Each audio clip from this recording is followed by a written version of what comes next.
want to talk about the coming AI revolution and why I think it is the most important thing to look out for in the future right now. So, first, I want to talk about how people function, how people psychologically think, and then talk about how basically how if AI does take away people's jobs, how this can affect them. So, from what I've gathered so far in my life and what I've read, is that people have a lot of their identity stemming from their job or occupation, their career. And that gives them an identity. And whenever you have this basis of an identity of which to live your life from, you have a lot more stability. However, whenever that's all taken away, that's like taking the support beams at the bottom of the building out. That's like just totally negating them, making it so they're destroyed. And whenever you do that, especially in man's life, where they have to find a purpose or a career or something to hunt, if you want to go to that kind of analogy, they get so thrown off that they don't know who they are anymore. Especially if they don't have like a strong social network to rely on to get back on track. If they don't have any like genuine people in their life to help them. And I think that is also another thing in society that's going wrong, is that a lot of people have these. It's almost like social media is like this substitute, or it's supposed to be the substitute for actual social network. And a social network cannot be defined by just what pictures you show people. If you're sitting in a classroom of people or just in a group of people and all you did was just show them pictures of something that you did, you wouldn't consider them friends. You wouldn't consider them followers. You wouldn't consider them liking your things. You're just showing them something. It's more of just like an information type, like this is what happened. But the thing with information is that information is powerful, and so whenever you give someone information about your life and it proves that their life is different than yours in a way that shows them that their life might not have been lived the correct way, because this person's showing off, like it's like show and tell in a classroom as a kid. They're showing you what the perfect model of living should be like, and evidenced by this photograph like on Instagram, or this quote used by a certain person, which is kind of, you can't really use quotes like, you can use quotes obviously, but like you shouldn't use quotes and phrase that as if it's your own idea. It's kind of like living vicariously through someone else's original thoughts, and then you're not really living. And that's also evidence of someone who doesn't have an identity. So whenever you take this bottom supporting platform of which someone's entire identity is built, and you completely reduce it to rubble, they need something, to feel like they have an identity, to feel that satisfaction. It's the same reason why, like, when people go through a rough childhood and they don't know who they are, or they think worse, that who they are is not worth being, whatever it is that they are. And if you give them an out, or maybe not an out, a coping mechanism, and it works too well, then they're going to fall in love with that coping mechanism. Coping mechanism, what I'm referring to specifically, is drugs or alcohol.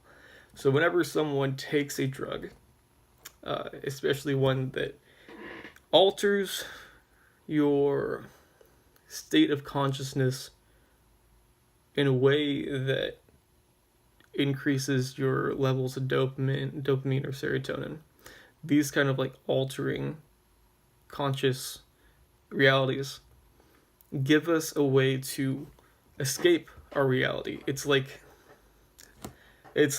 we can substitute that beginning platform that was reduced to rubble. We can replace that with this alternate reality. But then whenever you do that, you have a broken structure right here, and then you're building a false reality right here, And so, be it drugs or alcohol as your substitute, whatever it may be, there's other addictions, obviously, that you can have towards things, or whatever it is.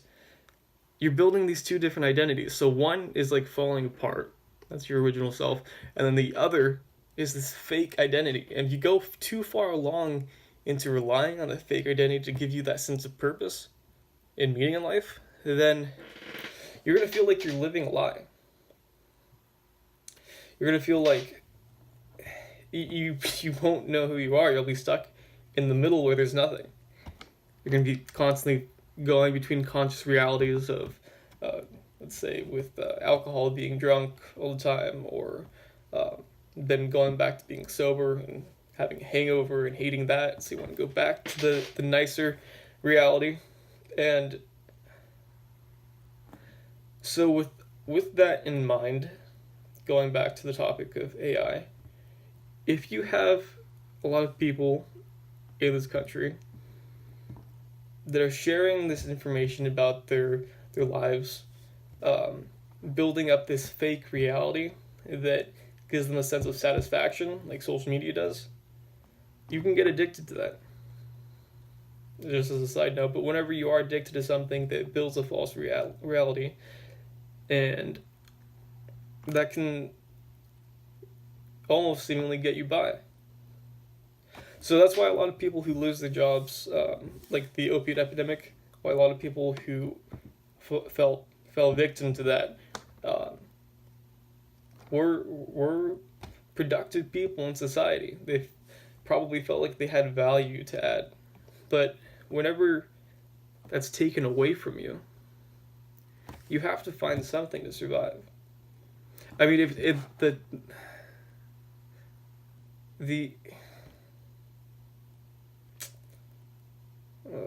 the only alternative is a life of just like nihilism and just like hating everything, and it comes down to, would you rather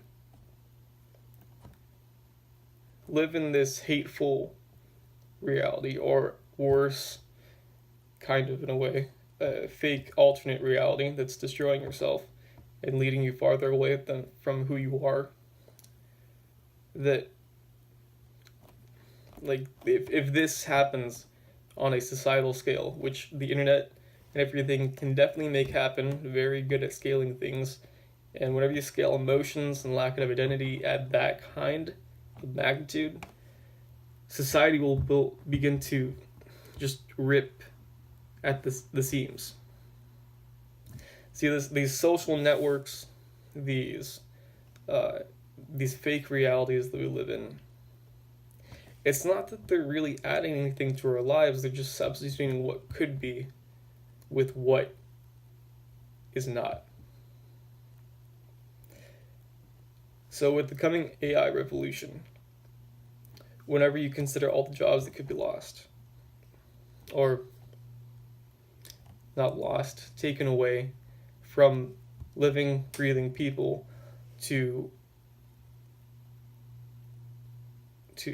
non-emotional machines that have a job to do and nothing else, then bad things are going to happen to society.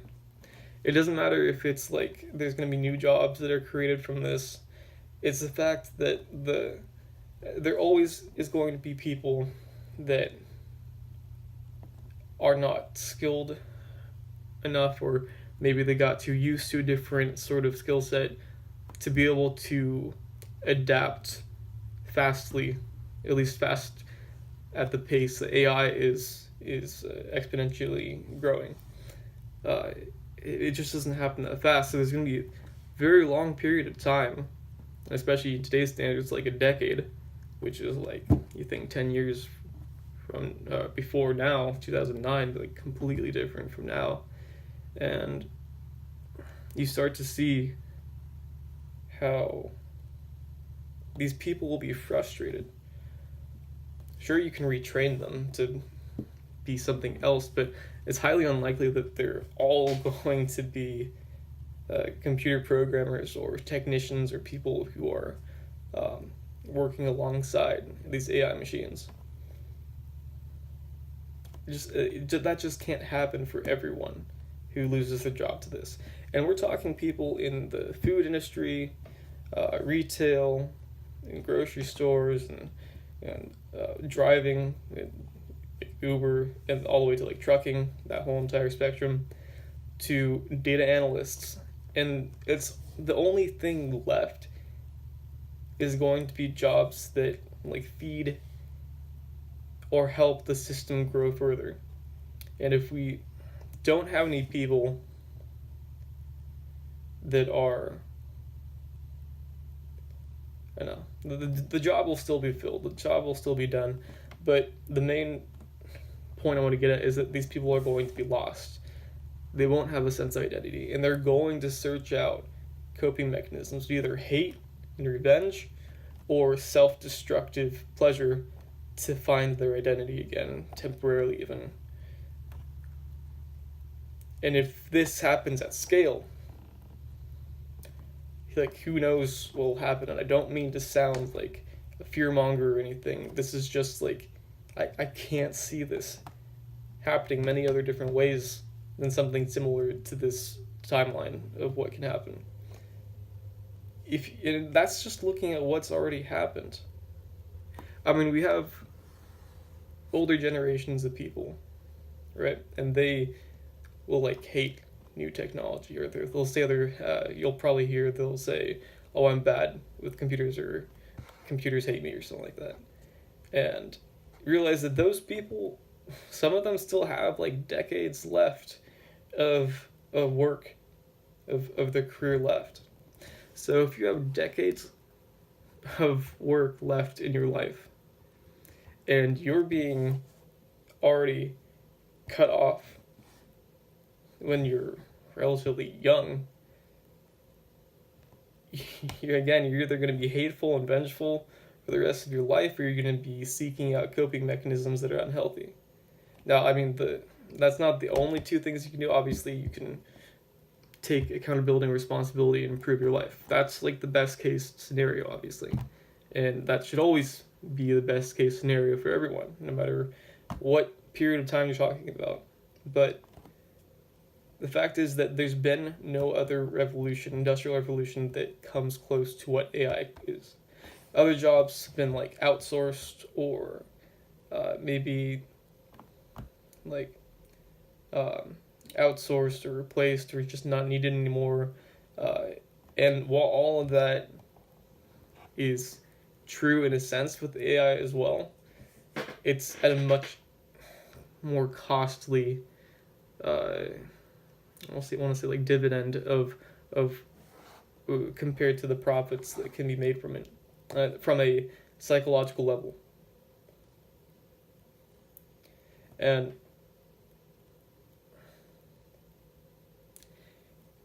if we don't have a system set in place, whether it be an organization or a program or a educational career path or something that can help people get back on track, where they can be given a third option instead of this hateful nihilism or this alternate, unconscious, unreal reality, they can choose to build themselves. But there currently are not a lot of ways of building yourself in terms of finding your purpose in life. From what I've read, this is what the universities were good at doing, helping people facilitate that desire of trying to find meaning of who they are, who they want to be, and what they are. But now there isn't that. So you have these social networks tearing society apart. You have people not having anywhere to go. The only solution they have is either hatefulness or drugs and alcohol, and coming under this false reality that who they are is not acceptable in society. That it's almost like a cataclysmic event of which society has never seen before. It's not that these kind of things haven't happened before. It's not like a new concept for people to feel like they don't have a sense of meaning in life.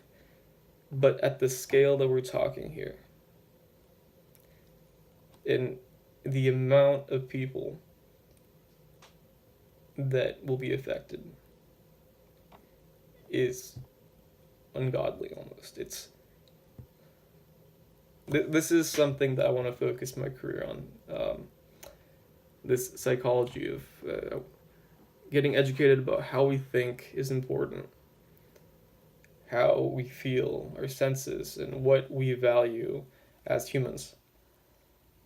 Getting a handle of our understanding of these things, and then going back and helping ourselves on an individual scale, but then being able to, best case scenario, having like a organization or a group of people that their sole purpose is to help people find their purpose. It's kind of like therapy. Therapy is a little bit too taboo still. I mean, it's getting better, but still, like, if you hear someone say, "Oh, I was talking to my therapist about this the other day," they're gonna instantly start thinking, "Oh, what's wrong with you? How are you broken, mentally or in your spirit?" And then that messes someone's identity even more. They're gonna start questioning whether the therapy is actually good for them. Uh, but yeah, so even though AI will add a lot of monetary value to the world, it's not going to add. In fact, what I think will happen is it'll actually take away from people's like spiritual identity and value in themselves. All of human history, we've had jobs that we could do, but now that we're having jobs that no one does, because it's just a robot. That robot isn't anyone, just something that is told what to do. And even worse yet, whenever it can think for itself, that takes away even more like necessity for people. So these are just some things that I want to throw out there. I really do think it's a huge, huge issue. I think that society could be severely damaged to a point of no return if we don't do something about this. And that's what World Power Designs is all about. That's kind of what I want to dedicate the next 15, 20 years of my life towards, is learning psychology and figuring out how to get to the bottom of this. And it all sounds kind of like like a crazy fear-mongering type thing. But, I mean, people's sense of purpose and identity is not such a crazy concept. And it's even more so an important concept, because if you don't have it in your life, then you don't have any direction. People need a direction. They need something to hunt or something to care after. And if they don't have that, then who are they really? Anyways, I'll leave it at that. Thanks for watching.